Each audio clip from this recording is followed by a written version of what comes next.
Hi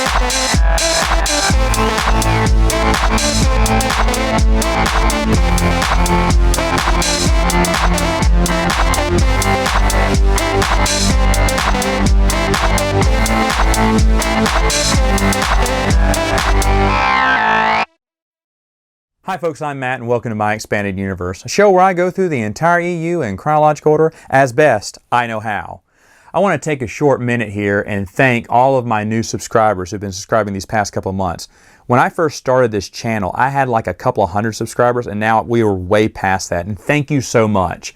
Every time someone subscribes and tells me how much they love the show, it just encourages me to do more, and it saves me from being burned out. Not that I don't love the expanded universe, I love this, but after a while, I eventually may get burned out, but not now, because it just seems like every day I hear from more and more people, or I get more and more subscribers telling me how much they love it. And so, thank you. And by the way, if you haven't subscribed yet, please do. Just click on the subscribe button, and that way you are notified every time there is a new video. And I really appreciate all your support. All right, enough with the mushy stuff. Let's get back to the expanded universe, shall we?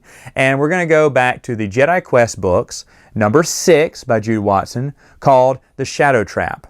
Now in this one, Obi-Wan and Anakin head to Malwin, which is a war-torn planet, in hopes of seeking a peace agreement.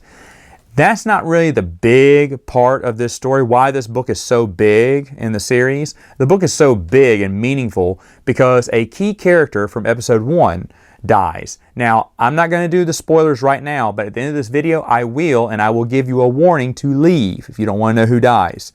But someone does die in that book, and it's really earth-shattering. To me, it was, at least.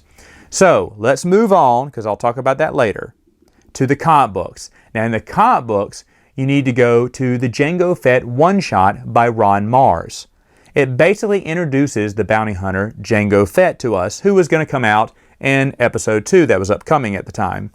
And this comic book was okay. It's no open seasons. There are better Jango Fett books out there. This one's kind of bland, ho-hum, like I said, introductory to Jango, and that's about it. A better one-shot to read, in my opinion, by Ron Mars is the one on Zam Wesell, and that's the one you'll read next. Because in that one, another character that was seen in episode 1 dies. Now at this point, I have to ask anyone who doesn't care for spoilers, see you later. In 3, 2, 1. All right, so who dies? Well, of course, in the Shadow Trap, it's Yaddle, which blew me away. Because I was like, what? No way did they just kill off a character from episode 1. And the way they did it was wonderful. And this is a children's novel too. And of course, it kind of messes with Anakin because, you know, it's kind of, he thinks it's kind of his fault that, you know, Yaddle had to sacrifice herself to die. But I was blown away because I'm here reading a children's book. I never expected something like that to happen. And then Yaddle, who honestly, how many of us from episode 1 saw a female Yoda and went, what?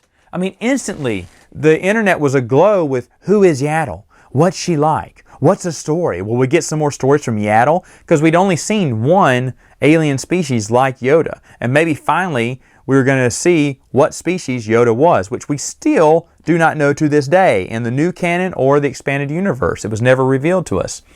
So Yaddle was just a mystery. We wanted to know more about her. Sadly, we didn't get that much from her. We got a few comic books, and then we got this children's book where she died. And then moving to Zam Wesell, Uriel Poof, the long-necked Jedi Master who was sitting on the council in episode 1, he died in this one, which really blew me away. This was supposed to be an introductory to Zam Wesell, some throwaway bounty hunter. And I remember reading it and going, wait, what? Because to me, they killed off a pretty serious character. Any character from the movies, no matter how much screen time they get, to me is a major character if they kill them off. I remember calling my buddy about this and going, have you read Zam Wesell yet? He said, no, I read Jango Fett, but I haven't read Zam Wesell. You need to read Zam Wesell. These came out on the same day, I remember. And I was like, you need to read that one because it is awesome. I couldn't believe that they killed off a Jedi Master at the end of it. I was like, what? Now, I know why they did it right, because in episode 2, we see a different council or different members on the council. So something had to have happened in those 10 years to those other council members who are no longer on the council. And this one, or these two instances, explain why 2 of them aren't there, because they're dead. And like I said, both shocking both times. One in a one-shot that should have been just a throwaway introductory episode 2 fanfare comic book, but they made a point with it to kill off a Jedi Master right before the events of the Clone Wars. And then the books, which, you know, in the past, I don't think they'd ever gotten this dark, meaning killing off a character from the movies, from episode 1, because we hadn't seen that. Of course, we didn't see that in Jedi Apprentice, but in Jedi Quest, you didn't see or didn't think to see anything like that happening, but it did in a children's book. And like I said, someone like me, you know, grown man reading it going, no. I mean, I was just blown away by this book. Is it my favorite in the series? It's up there. I could never rank my favorite Jedi Quest series. Like I don't think I could rank my favorite Jedi Apprentice series either, books. But Jedi Quest, The Shadow Trap, is definitely up there because that one took me by surprise. And, you know, characters die, of course, and that was a great way to explain it. They had free reign to do it with anyone who wasn't on the council in episode 2. They said, yeah, y'all go ahead and create whatever story you want, reason why they're not there. And, of course, death would probably be the number one reason, right? So for that reason, those are both good reads. Jango Fett, if you like Jango Fett, go ahead and read it. You don't have to. I don't think it benefits anything in other stories. I could be wrong on that because it's been a while, but I don't think it benefits anything on any other stories. But it's Jango Fett, so if you love Jango Fett, go ahead and read it.